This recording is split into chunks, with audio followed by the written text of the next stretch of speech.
اور بہت ساری ہرڈلز بھی آئیں, پریشرز بھی آئے, اس کو خفیہ بھی رکھنا پڑا, اور پھر آپ کے جو دشمن تھے خاص طور پر انڈیا, آپ کے بالکل ساتھ جو آپ کا ہمسایہ ملک ہے, وہ بھی آپ کو بہت زیادہ اس کے اوپر مورد الزام بھی ٹھہراتا رہا, ڈفرینٹ پریشرز بھی اس کی لابی پوری دنیا میں کرتی رہی. تو خیر یہ کوئی ایک آسان کھیل نہیں تھا, آسان بات نہیں تھی, آسان کوئی ایسی سمپل ایکسرسائز نہیں تھی. ایک پوری قوم کا آپ یہ سمجھ لیں. جو چھٹی دی گئی, ملک بھر میں عام تعطیل کا اعلان کیا گیا, اس کے اوپر بڑے سوالات اٹھ رہے ہیں کہ یہ تقریباً 26 سال کے بعد جو ہے وہ کیوں یاد آیا کہ چھٹی دینی ہے. جی میں اس کے یہی میں اسی طرف آ رہا ہوں. دیکھیں جو بھی اب یہ جب واقعہ ہوا ہے کہ اتنا لمبا ایک عرصے کے بعد ایک 28 مئی ایک واقعہ ہوا جس کے اندر آپ نے ایٹمی دھماکے کیے, اور اس میں سمجھتا ہوں کہ جب آپ اس بات کا جواب دیں تو اس پوری سیریز کو بھی پیچھے ذہن میں رکھیں جو چلی اس واقعے کے پیچھے. 28 مئی یا آپ بات کرتے ہیں یہ جو دن ہے یوم تکبیر, یہ کیوں اتنا امپورٹنٹ ہے؟ یہ it is very important day for Pakistan. آج اگر پاکستان کی سالمیت ہے نا, آپ یہ ذہن میں رکھیے گا, جو لاسٹ ایٹرنس ہے پاکستان, ورنہ دنیا کا کوئی ملک پاکستان پہ حملہ کر سکتا ہے, سب کو پتہ ہے کہ اس کے پاس ایٹمی قوت ہے. اگر یہ ختم بھی ہو جائیں سارے, تو کہیں سے ایک میزائل چل گیا نا تو پورا دوسرا ملک جو ہے تباہ ہو جائے گا. تو آپ کی حفاظت کی ضمانت ہے یہ ایٹامک بم. اس کے اوپر آپ لاکھ باتیں کہہ سکتے ہیں کہ جی پاکستان کو اکنامک ایک پریشرز بھی آج فیس کرنے پڑتے ہیں, قوم جو ہے اس کو بھی بہت سارے مسائل کا سامنا, لیکن ایک طرف پاکستان کی حفاظت ہے. اور پاکستان جن ممالک میں گھرا ہوا ہے, کس کے کو نہیں پتا کہ ایران نے کب پاکستان پہ حملہ کیا تھا, کس کو نہیں پتا افغانستان سے پاکستان میں کیا ہو رہا ہے, کس کو نہیں پتا کہ انڈیا جب سے پاکستان کا وجود آیا وہ اس کی یعنی اس کی جو ایگزسٹنس ہے اسی کو تسلیم نہیں کرتا, اور اس نے کیا کچھ پاکستان کے ساتھ آج تک نہیں کیا. کتنی جنگیں کی ہیں پاکستان کے اندر, جو وار آن ٹیرر چلی ہے جو افغانستان کے راستے سے آئی ہے اور جس میں 70,000 سے زیادہ پاکستانی شہید ہوئے ہیں. یہ سارا کا سارا اگر کھیل دیکھیں اور ڈائریکٹ حملہ کوئی اب آپ پر نہیں کرتا تو اس کے پیچھے کیا ہے؟ اس کے پیچھے آپ کی ایٹامک قوت ہے. پتہ ہے دنیا کو کہ اگر یہ پاکستان نے بھی 2 پھول جڑیاں چلا دی تو پورا سسٹم سب کچھ برباد ہو جائے گا. سو یہ ایک چھوٹی بات نہیں ہے. 28 مئی کو یہ ہوا تھا تو یہ بھی ایک ہسٹری ہے. بھٹو صاحب نے شروع کیا تھا, یہ بھی ایک ہسٹری ہے. 28 مئی کو نواز شریف صاحب نے ایک دھماکے کیے, تو یہ بھی ایک بہت بڑی ایک سمجھے ایفرٹ تھی, ایک کریڈٹ تھا جو ان کی پارٹی کو مل گیا. اچھا جی انہوں نے کیا, اور اس بعد میں بھی مجھے یاد اچھی طرح کہ بہت بڑا پریشر تھا.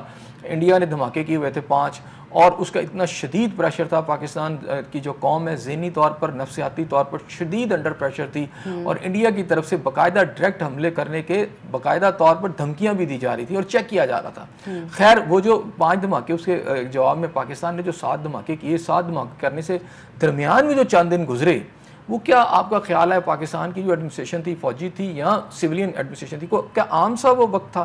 نہیں, شدید پریشر تھا. اس پریشرز کے اندر آپ کو لالچ بھی دی جا رہی تھی, آپ کو ڈرایا بھی جا رہا تھا, اور ایک طرف آپ کی قوم کھڑی تھی. میں نے بہت سارے حکمران دیکھے ایسے موقعوں پر یعنی بالکل آگے گر جاتے ہیں. آپ دیکھیں نا, ایک دھمکی آئی تھی آپ کے مشرف صاحب کو, تو وہ سیدھے ایک قسم کے امریکہ کے سامنے سر بسجود ہو گئے تھے. وہ اتنا امریکہ نے ڈیمانڈ بھی نہیں کیا تھا جتنا انہوں نے دیا. آج یہ جو 70,000 پاکستانی ہوئے ہیں جو وار آن ٹیرر میں آپ امریکہ کے ساتھ شامل ہوئے ہیں, یہ شہادتیں اس کی وجہ سے, وار آن ٹیرر کی وجہ سے. جب آپ کا جو فوجی عامر تھا وہ آگے امریکہ کے بالکل آگے سر بسجود ہو گیا, تو پھر اس کی وجہ سے جو آپ نے پالیسی اڈاپٹ کی آج تک وہ ہم بھگت رہے ہیں. تو اس وقت آپ کی جو اچھا اس طرح کی جو پریشرز آتے ہیں اس کو پولیٹیکل گورنمنٹس ہوتی ہیں, پولیٹیکل لیڈرشپ ہوتی ہے, وہ اس کو پریشر لے لیتی ہے. نواز شریف صاحب نے اس پریشر کو ٹیک آن کیا, یہ حقیقت ہے. نواز شریف صاحب نے اس وقت زبردست طریقے سے جو فیصلہ کیا, ظاہری بات ہے ٹیم کے اندر سارے لوگ ہوتے ہیں. جب آپ کرکٹ ٹیم کھیلتے ہیں, کپتان بیسیکلی کریڈٹ کپتان کو جاتا ہے. اس میں جب آپ کرکٹ کھیل ہوتے ہیں اس میں بالر بھی آؤٹ کر رہے ہوتے ہیں, بیٹسمین بھی سکور کر رہے ہوتے ہیں, لیکن جب ٹیم جیتتی ہے تو کس کو جائے گا کریڈٹ؟ تو کپتان اس وقت چونکہ میاں نواز شریف صاحب تھے, کیونکہ پالیسی وہ چلا رہے تھے, وہ چاہتے تو روک دیتے, نہ بنتے. اچھا یہ ایک ایسا سگنیفیکنٹ ڈے تھا کہ جسے آپ کو واقعی منانا چاہیے. ٹھیک ہے, اب اس میں اب نیا سے ایک سازشی تھیوری کہ جناب ایک وہ جو کیا جی ایک فیصلہ آنا تھا جی, وہ اس فیصلے کی وجہ سے جناب چھٹی دے دی گئی, بڑا خوف تھا. دیکھیں یہ سازشی تھیوریاں آپ چھوڑیں, دیکھیں حقیقت کیا ہے. حقیقت یہ ہے کہ ایک بہت بڑا واقعہ ہوا پاکستان کی ہسٹری میں. کیا ہمیں اسے سیلیبریٹ کرنا چاہیے یا اس دن کو کنڈیم کرنا چاہیے؟ پہلے تو سوال اس لیے ایسے قوم کو ایسے صاحب اس طرح کے سوالات اس لیے اٹھ رہے ہیں چونکہ ایک عرصہ وہی بتا رہی ہوں, تقریباً یہ 26 سال گزر گئے, لیکن اس میں کبھی چھٹی کا نہیں یہ دن منایا گیا. اس دور میں ان کی حکومت بھی رہی, لیکن چھٹی باقاعدہ طور پر اس کو کوئی اناؤنسمنٹ نہیں کی گئی. اس کے اندر مجھے یاد ہے ایسے کیا ابھی کیوں, مطلب ابھی کیوں, پہلے کیوں؟ میری بات سنیں, اب یہ ہو گیا تو کیا ہوا, کیا اس میں مسئلہ ہے؟ تو بات ہے اس میں سمپل سی بات ہے, اس میں کیا مسئلہ ہے؟ اگر چھٹی دے دی ہے, ایک بڑا ایونٹ تھا, آپ نے ماضی میں فیصلہ نہیں کیا, آج کر لیا, ہر سال منانا چاہیے تھا نا, پھر آپ کو 26 28 30 سال بعد کیوں یاد آ رہا ہے؟ ہر سال منائیں. اس کی وجہ بتاتا ہوں. جب تک میاں نواز شریف صاحب کی گورنمنٹ رہی اس ڈے کو منایا جا رہا تھا. جب ان کی گورنمنٹ ختم ہوئی, چونکہ پی ٹی آئی نے یہ نہیں کیا تھا پاکستان کے ایٹامک قوت کو چلانے میں, بنانے میں, میرا پوائنٹ سن لیجیے گا, پاکستان کو ایٹمی قوت کے اس پلان کو شروع کرنے میں اور اس کو چلانے میں اور اس کے اینڈ پہ دھماکے کرنے میں, بنانے میں پی ٹی آئی کا کوئی کردار نہیں تھا. صحیح. اس لیے ان کے پاس جو رہ گیا وہ تنقید تھی, وہ کر رہے ہیں, ٹھیک ہے نا, وہ کرتے رہیں گے, وہ آگے بھی کرتے رہیں گے. ان کی گورنمنٹ میں منایا جاتا تھا, لیکن اس میں کوئی چھٹی کا تو کوئی کہیں بھی نہیں. دیکھیں آج اگر چھٹی دے بھی دی ہے تو کوئی ایشو نہیں ہے, دینی چاہیے تھی, اس وقت بھی دینی چاہیے تھی, آج دے دی. اگر آج دے دی تو کیا اس میں غلط کر دی؟ وہ سوال بھی اس لیے اٹھ رہے ہیں نا, تو چونکہ پہلے نہیں دی تھی, ابھی کسی فیصلے کی بات ہو رہی تھی کہ شاید گورنمنٹ نے بہت ساری ایسی چھٹیاں ہوئی ہیں جو ہم نے کینسل کی, کچھ حکومتوں نے وہ فوری طور پہ نہیں کی. یہاں جمعے اور اتوار کا ایک دور میں یہاں پر جمعے کی چھٹی ہوا کرتی تھی اور پھر اتوار کی کر دی گئی, ٹھیک ہے نا, اس میں کیا ہو گیا؟ اب اس میں کانسپیریسی تھیری جو ہے, کیونکہ جو آپ کی پی ٹی آئی کے جتنے بھی لوگ ہیں یا ان کے لائک مائنڈڈ لوگ ہیں میڈیا میں بیٹھے, وہ کوئی ایسی چیز نکالنا چاہتے ہیں, ایک نئی چیز ایسی بتائیں جس میں ان کی ریٹنگ بڑھے. میں تو یہ سمجھتا ہوں کہ بہت پہلے چھٹی ہونی چاہیے تھی. مثلا ایٹمی یہ انہیں کو سوچنا چاہیے تھا نا جنہوں تقریباً 26-30 سال کے بعد یاد آ رہا ہے کہ ہم نے جو ہے وہ یوم تکبیر بھی منانا ہے اور ہم نے چھٹی بھی دینی ہے. وہ باقاعدہ طور پر اس تقریب کو مناتے تھے, یوم تکبیر منایا جاتا تھا باقاعدہ. اس حوالے سے جب ان کی گورنمنٹ تھی تو باقاعدہ تقریبات منعقد ہوتی تھی, ٹھیک ہے نا, اسپیشلی اس تقریبات منعقد کی جاتی تھی. چھٹی کہیں نہیں ہوتی تھی. اچھا, چھٹی اگر آج ہو گئی ہے تو کوئی بات نہیں, اس میں کیا ایشو ہے چھٹی کر لی ہے تو اس میں کیسے آپ ثابت کریں گے کہ جی اس کی وجہ سے کیا گیا؟ یہ ہوتا ہے, اسے کہتے ہیں کانسپیریسی تھیریز. آپ کوئی نہ کوئی نئی تھیری دیتے رہتے ہیں کہ جناب یہ ایسے ہو گیا تو اس کی وجہ یہ ہو گیا. پاکستان میں دیکھیں نا, وہ سودا بیچنے کا ایک طریقہ بھی تو ہے نا, اس طرح سودا اچھا بکتا ہے. آپ کا جو ہے آپ کا سوشل میڈیا اس پر اس طرح کی باتیں, اور پھر جو لوگوں کو آپ ایک ہجان میں جو ہے اس کے اندر آپ مبتلا رکھتے ہیں. میں سمجھتا ہوں یہ چھٹی ایسے کام نہ کریں نا جس سے لوگ جو ہے وہ کہ ہجانی کیفیت میں چلے جائیں. نہیں, اس میں کوئی ایسی بات نہیں ہے. ایسا سب کچھ کام بھی تو حکومت کے اس طرح نا کہ لوگ خود بھی جو ہے وہ قیاس سرائیاں کرنا شروع ہو جاتے ہیں. نواز شریف کو جو ہے وہ 6 سال کے بعد پارٹی صدر منتخب کر لیا گیا, کیا کہیں گے؟ ہاں, یہ بھی ایک بڑا واقعہ ہے. اس کی وجہ یہ ہے کہ میاں نواز شریف صاحب کی گورنمنٹ کو جس انداز میں گرایا گیا, جن ججز نے گرایا, اور پھر اب دیکھیں میں اس لیے کہتا ہوں کہ سپریم کورٹ نے ان پہ اس پہ فیصلہ دے دیا ہوا ہے. اچھا. اور انہوں نے کہا ان کی حکومت کو غلط گرایا گیا تھا, اور وہ 5 ججز کی جو بھی سازش تھی وہ بھی سامنے تشت ازمام ہو چکی ہے. میاں صاحب کے اوپر پابندی تھی کہ وہ کسی پارٹی کے جو ہے نا دوبارہ ہیڈ نہیں بن سکتے. اب وہ سارا ختم ہوا, کورٹس نے وہ سارے سلسلے ختم کیے, اور میرا خیال ہے جو ان کے ساتھ زیادتی کی گئی اور وہ زیادتی جو ہے آج اگر ختم ہوئی ہے اور دوبارہ سے ان کی پارٹی نے ان کو صدر منتخب کیا ہے, تو میرا خیال ہے یہ ایک درست اقدام ہے, کوئی غلط اقدام نہیں ہے. کیونکہ ہر پارٹی کا دیکھیں, اگر پی ٹی آئی کی میں بات کروں تو ویسے تو کورٹ کی وجہ سے جو بھی ڈیسیژن آئے ہیں اس وقت الیکشن کمیشن کی طرف سے, وہاں عمران خان صاحب جو ہیں ان کو پارٹی ہیڈ نہیں سمجھا جاتا, لیکن پھر بھی وہ سارے کہتے ہیں جناب ہمارے ہیڈ وہی ہیں. اسی طرح اگر نواز شریف کے لوگ جو ہیں, میاں نواز شریف صاحب کے لوگ کہتے ہیں کہ جی ہمارے پارٹی ہیڈ وہی ہیں, ہم انہی کو مانیں گے, تو اس میں کوئی ایسی بات نہیں ہے. لیکن اب ان کے اس ہیڈ بننے میں بڑی اہم باتیں ہیں, بہت اہم چیزیں ہیں. وہ یہ ہوا ہے کہ جب اس وقت میاں نواز شریف صاحب جب الیکشن سے پہلے یہاں پاکستان واپس لینڈ کیا انہوں نے,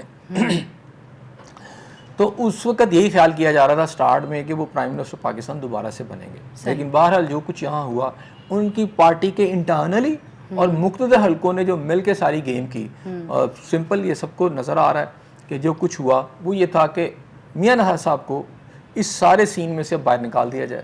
اس میں زرداری صاحب کو بھی نکالنے کا فیصلہ تھا, اور اس میں خان صاحب تو پہلے ہی آؤٹ ہو چکے تھے. تو یہ تینوں جو شخصیات تھی انہوں نے باہر, میاں صاحب بھی مائنس ہوئے. اچھا, اس میں میاں صاحب مائنس ہوئے اور خان صاحب پہلے سے مائنس ہو چکے ہیں, لیکن زرداری صاحب اس میں صدر بن گئے.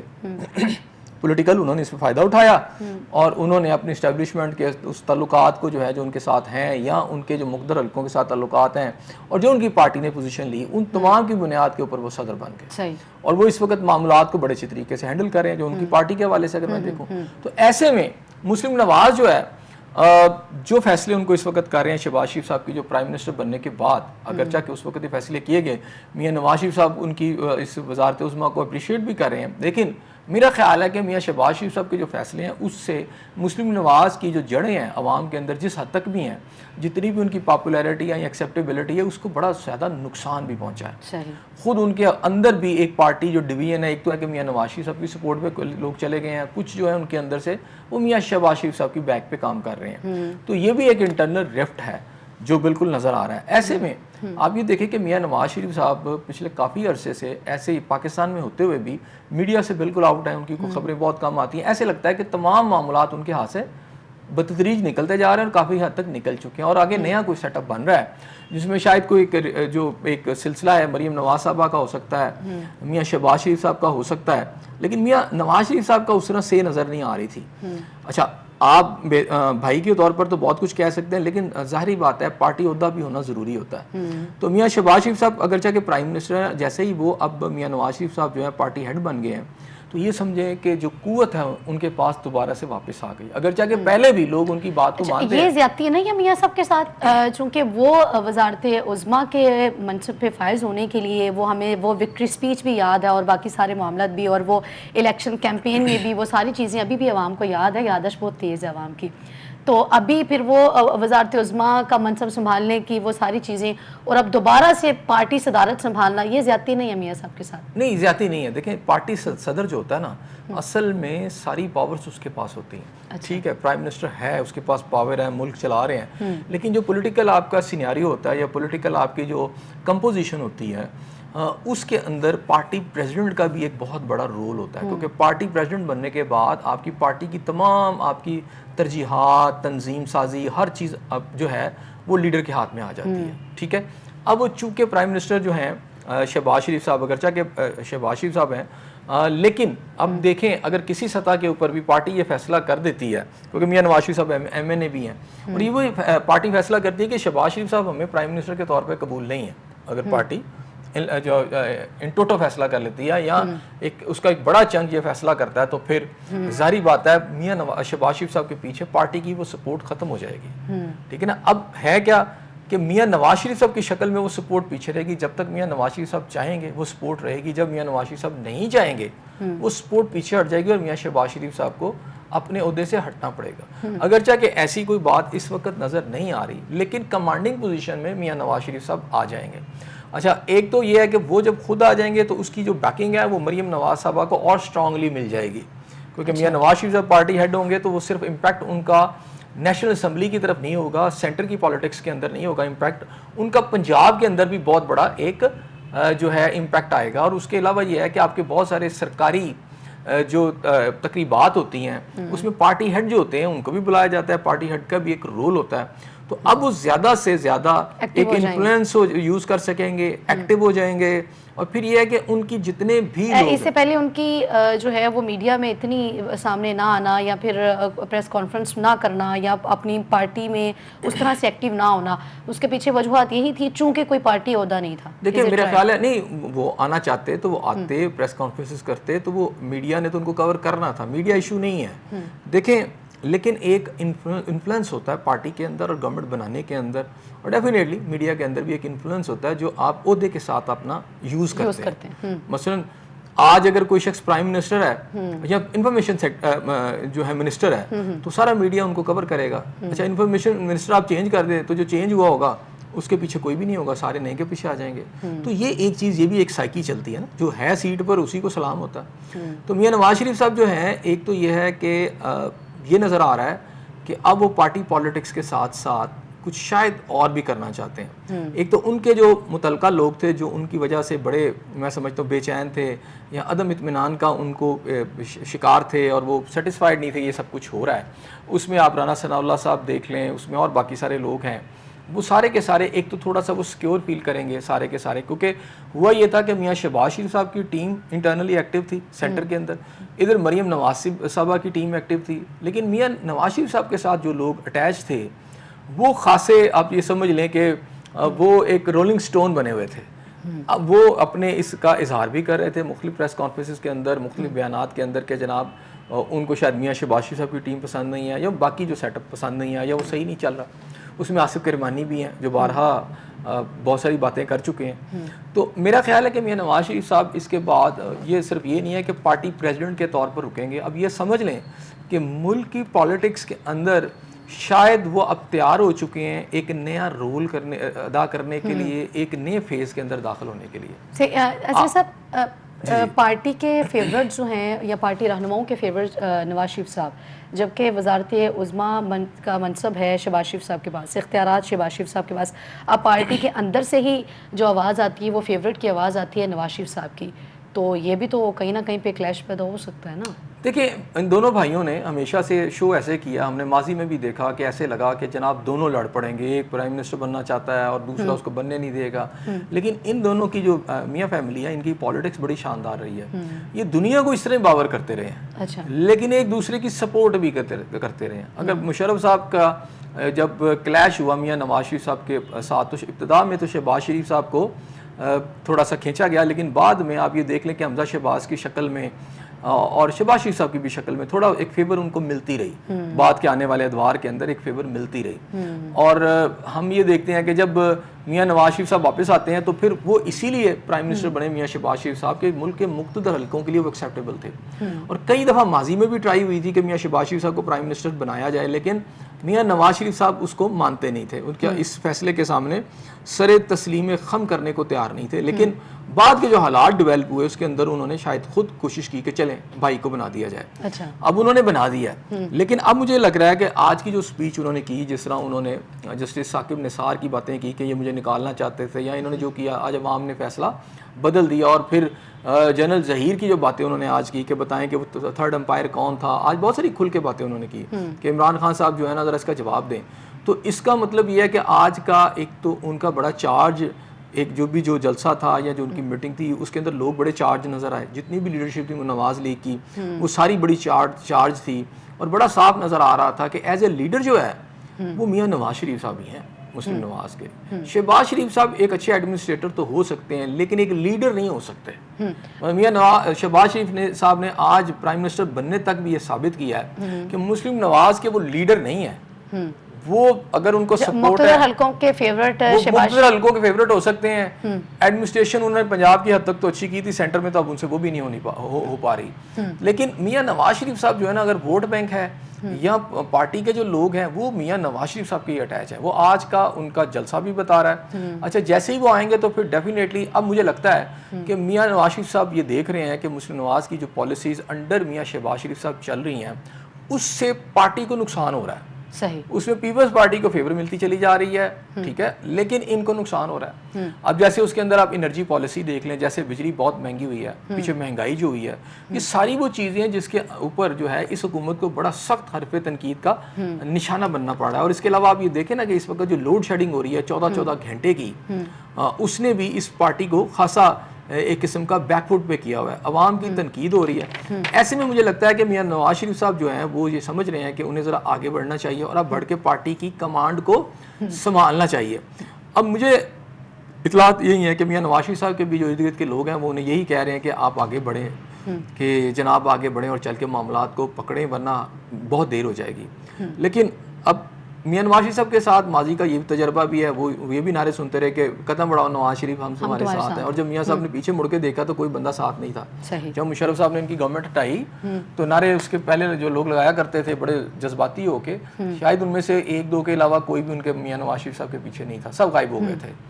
تو میاں صاحب جو ہے نا اب وہ کافی سیکھ چکے ہیں، پچھلا جو پریشر کا دور آیا، مقتدر حلقوں نے چاہا کہ شہباز شریف صاحب کو پرائم منسٹر بنا دیا جائے، انہوں نے اس فیصلے کو مانا، اور اس وقت صورتحال یہ تھی کہ کسی طریقے سے پی ٹی آئی کو اس وقت پورے سسٹم سے نکالا جائے، کیونکہ اسٹیبلشمنٹ لے کے ان کو آئی ہوئی تھی، بقول ان کی گورنمنٹ گرانے کے بعد اسٹیبلشمنٹ لائی ہوئی تھی، اسٹیبلشمنٹ کے اس پوائنٹ کو انہوں نے فائدہ اٹھاتے ہوئے اس ناراضگی کو ان کو بالکل آؤٹ کیا، باہر کیا، اور پھر وہ خود آ گئے، اور اب وہ آہستہ آہستہ دوبارہ سے مجھے یہ لگ رہا ہے کہ میاں نواز شریف صاحب اگلے پرائم منسٹر کے بننے کے راستے پر چل پڑے آج۔ اگر پسندیدہ کی بات کریں تو وہ پیپلز پارٹی کے بھی ایسے صاحب فیورٹ ہیں شہباز شریف صاحب، تو کہیں پہ اپنی جماعت سفر کرے گی اس سارے معاملے کے اوپر؟ دیکھیں وہ بات ٹھیک ہے کہ جو میاں شہباز شریف صاحب جو ہے میرا خیال ہے پیپلز پارٹی سے زیادہ مقتدر حلقوں کے وہ قریبی ہیں۔ میاں نواز شریف صاحب کی جو اس وقت جو میں کہتا ہوں کہ جب زرداری صاحب پریزیڈنٹ آف پاکستان ہے تو پھر اگر کوئی بندہ یہاں سے جو ان کے برابر کا بندہ ہے وہ میاں نواز شریف صاحب ہی ہیں، اگر میاں نواز شریف صاحب، میں یہ شروع میں بھی پروگراموں میں کہتا رہا تھا کہ زرداری صاحب کے صدر بننے کے بعد اگر ان کو کوئی کاؤنٹر کر سکتا ہے افیکٹولی وہ ہے میاں نواز شریف صاحب. ایک باری بھرکم شخصیت ہے سیاسی اور وہ مقابلے پہ بیٹھ بھی سکتے ہیں. ٹھیک ہے ان کے آپس کے تعلقات ہیں بڑے اسٹرانگ ہیں اور اگر وہ یہ دونوں بیٹھ جاتے ہیں تو پھر جو ہے صورتحال بالکل ڈفرینٹ ہو جائے گی, پھر پالیسیاں ڈفرینٹ ہو جائیں. میاں نواز شریف صاحب نے آج کیا کیا, اپنی اسپیچ کے اندر وہ تمام چیزیں گنوائی ہیں کہ جو انہوں نے موٹر ویز کی باتیں کی اور باقی ترقی کا سفر, اور یہ کہا کہ انرجی یہ صورتحال نہیں تھی, ہماری گورنمنٹ تھی تو لوڈ شیڈنگ نہیں تھی, ہم بڑھ رہے تھے, اور یہ ساری باتیں کی. لیکن اس وقت آپ یہ دیکھیں نا کہ میاں نواز شریف صاحب اپنی گورنمنٹ کے بارے میں جب یہ باتیں کر رہے ہیں, اس وقت انہی کے پارٹی کی حکومت ہے سینٹر کے اندر. میاں نواز شریف صاحب کی جگہ میاں شہباز شریف صاحب پرائم منسٹر, لیکن ملک میں اس وقت بدترین لوڈ شیڈنگ ہو رہی ہے. بالکل. حالانکہ اگر آپ یہ دیکھیں کہ جو ڈیمانڈ, اور پہلے کہا جاتا تھا کہ جی گرمیوں کے اندر ڈیمانڈ بڑھ جاتی ہے اور رسد کم ہو جاتی ہے, تو اب مزے کی بات یہ ہے کہ آپ کے فگرز یہ بتا رہے ہیں کہ آپ کی جو ٹوٹل کیپیسٹی ہے 30,000 میگا واٹ سے اوپر ہے, آپ کا جو جنریٹ کرتا ہے, جو کر سکتا ہے وہ 23-24 ہزار میگا واٹ کے قریب ہے. 5,000 کم ہے. اچھا اب لیکن آپ اس وقت ہم جو رسد مل رہی ہے ہمیں 19,000 ہے, اور 23,000 آپ کی کیپیسٹی جو ہے نا, کیپیسٹی آپ کی 23,000 ہے, 19,000 اچھا 23,000 آپ کی ڈیمانڈ ہے, 19,000 آپ کیپیسٹی دے رہے ہیں, 4,000 کا جو ہے آپ کو دیکھتے ہیں شارٹ فال ہے. لیکن پیچھے کچھ عرصے کے اندر 5,000 میگا واٹ نیچے آئی ہے آپ کی طلب جو ہے. یہ بڑی امپورٹنٹ بات ہے کہ طلب نیچے آ گئی ہے اور رسد یعنی جو آپ کا شارٹ فال تھا وہ کم ہو گیا ہے. اور 5,000 میگا واٹ نیچے آنے کی وجہ یہ ہے کہ آپ کے جو امیر لوگ ہیں, جو آپ کے صاحب ثروت لوگ ہیں, جو آپ کے پاس جو ایلیٹ کلاس ہے, جو آپ کے پوش ایریاز ہیں, وہاں پر سولر انرجی لگ گئی ہے. لوگوں نے بڑے بڑے آپ سمجھے کہ یونٹ لگا لیے ہیں, اور ان کے جو اے سیز جو اصل بل آتا تھا وہ سارے وابڈا سے ہٹ گئے ہیں. وہ رات دن میں تو بالکل ہی یوز نہیں کرتے, رات میں بھی کچھ یوز کرتے ہوں گے. بہرحال اب یہ جو ہوا ہے اس میں وابڈا کو بڑا نقصان پہنچ رہا ہے. آلموسٹ $3 ٹریلین کا سرکولر ڈیٹ ہے وابڈا کے اوپر, لیسکو کے یہ وابڈا کے اوپر. لیکن اس وقت صورتحال یہ ہے کہ آپ کی بجلی جو ہے صرف 4,000 کا آپ کا شارٹ فال ہے, لیکن طلب جو ہے نیچے آ چکی ہے. اس کے باوجود جو سب جو غیر اعلانیہ لوڈ شیڈنگ ہے, اور اس میں عوام تو اس وقت جو ہے وہ سراپا احتجاج ہے. وہ آتے ہیں سڑکوں پہ نکلتے ہیں, احتجاج کرتے ہیں, سننے والا کوئی نہیں ہوتا, وہ گھر چلے جاتے ہیں. اچھا جی, احتجاج کی جو بات ہے نا اس وقت دیکھیں پشاور کے اندر اور خیبر پختونخوا کے اندر ہوا ہے, موٹر وے وہاں بند کی گئی ہے, اور بلوچستان کے علاقوں میں ہو رہا ہے احتجاج. اچھا ابھی پنجاب میں اس طرح احتجاج شروع نہیں ہوا. اس سے پہلے ہم نے یہ دیکھا آزاد کشمیر میں احتجاج شروع ہوا تھا اور بڑا افیکٹو احتجاج ہوا ہے. ابھی اس وقت جو لوڈ شیڈنگ کے اوپر احتجاج ہو رہا ہے نا وہ ان علاقوں میں ہو رہا ہے. آج پرائم منسٹر صاحب جو ہیں انہوں نے ایک میٹنگ بلائی, انہوں نے کہا جی لوڈ شیڈنگ ختم کرو. انہوں نے اس کے جو ریزنز ہیں, کازز ہیں, وہ پوچھے کہ کیا ہوا, تو اطلاعات یہی ہیں کہ یہ بتایا گیا کہ جناب ان جگہوں پر ہم کریں لوڈ شیڈنگ جہاں سے بجلی زیادہ چوری ہو رہی ہے. تو جس کے اندر سیدھی سی بات ہے بجلی اگر چوری ہو رہی ہے تو اس کا ذمہ دار کون سا ہے؟ وہ ظاہری بات ہے یہ جو تقسیم کار کمپنیاں بجلی کی وہ اس کی ذمہ دار ہے نا. اس کا جو برڈن ہے یا اس کی سزا آپ ان لوگوں کو تو نہ دیں جو بل دے رہے ہیں. آپ اگر کر رہے ہیں چوری ہو رہی ہے تو اس کے بھی ذمہ دار آپ خود ہیں, کیونکہ آپ کی نگرانی میں یہ چوری ہو رہی ہے. آپ یہ یاد رکھیے گا مصباح کہ کسی بھی علاقے میں وابڈا کے اہلکاروں کے ساتھ ملے بغیر چوری ممکن نہیں ہو سکتی. جیسا آپ نے دیکھا ابھی حال ہی میں جو ہے وہ بجلی چوروں کے خلاف کریک ڈاؤن کیا گیا بڑے ایک وسیع پیمانے کے اوپر. وزیر داخلہ خود میدان میں اترے اور سارا کچھ وہ سارے معاملات ہوئے, اور اس کے اوپر بڑی انویسٹیگیشن ٹیمیں بھی تشکیل دی گئیں کہ جنہوں نے یہ کام کیا ہے ان کو کچھ تو افسران بھی معطل کیے گئے. لیکن اس کے باوجود بھی اگر ابھی تک بجلی چوری کی کمپلین آتی ہے تو پھر بتائیں وہ سزا کہاں گئی؟ دیکھیں سب سے پہلے کرنا یہ چاہیے کہ جن علاقوں کے اندر آپ کو لگتا ہے کہ بجلی زیادہ چوری ہو رہی ہے وہاں کے ایکسین اور ایس ڈی او کو گرفتار کر لیں. جب آپ گرفتار کریں گے آپ دیکھیں کیسے چوری نہیں ختم ہوتی. کیونکہ اگر ان کے ایسٹ چیک کر لیے جائیں, وابڈا کے جتنے بھی افسران ہیں ان کے نوکری جب انہوں نے لی, ان کے ایسٹس یہ اگر کبھی ہو نا اور اب ایسٹ چیک کر لیے, ان کی فیملیز کے ایسٹ چیک کیے, تو آپ کو پتہ چلے گا کہ اس میں کروڑوں روپے کا اضافہ ہو چکا ہے. اور یہ مہینے کے اوپر باقاعدہ منتھلیز ہوتی ہیں اور یہ اربوں روپے کی گیم ہوتی ہے. تو ہونا تو یہ چاہیے تھا کہ ایس ڈی او اور ان کو معطل کریں گے تو نیچے سے چین ٹوٹ جائے گی اور بجلی چوری ختم ہو جائے گی. لیکن جب آپ عام آدمی کو پکڑتے جائیں گے یا اس کو, تو وہ اس سے کوئی فائدہ نہیں ہے. صحیح ہوگا. ناظرین یہاں پہ لیں گے ایک چھوٹا سا بریک, اسٹے ود اس. یہ گفتگو کا آغاز کریں گے.